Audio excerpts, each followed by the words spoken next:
काय दिसते माझी बायको यार, काय दिसते. वाव, एक नंबर. शाबास यार. जेव्हा तुझ्या मैत्रिणी येतात ना तेव्हा मला वेगळीच मजा येते भाई. चमाट मारूंगी ज्यादा बकवास किया तो. एक नंबर मैत्रिणी माझी. येतात आणि तुला मजा येते. ये फंस गया सीएम. यश, अरे मैत्रिणी येतात तेव्हा मजा नाही. शिवानी माझ्या मैत्रिणी येतात आणि तुला. नाही शिवानी, एरवी तुला आवरायला माझ्या निर्या बिर्या मला ठीक करायला लागतात ना शिवानी, त्याच्यासाठी बोललो. असं नाही बोललो.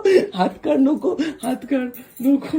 म्हणजे तुला आवरायला माझी गरज नाही ना. मी बघ कसा पारोसा असाच उभा आहे, नाही तर मला तुझ्यासाठी आवरायला मला लागतं ना. नटवायला मजा नाही येत. मला हेल्प करायला मजा नाही येत. हा हा हा येते मजा, पण तुझ्या मैत्रिणी आल्या की कसं तुम्हाला माहिती असतं ना काय माझ्या करायचं काय मैत्रिणी नाही. आल्या की तुला मजा येते. अरे तर खाओ माँ कसम. सगळ्यांना सांगते माझा नवरा कसा आहे नाही, नाही, नको, सगळ्यांना नको, सांगते नको, जाऊन, नको, तुम्ही आलात की माझ्या नवऱ्याला मजा येते. नको नको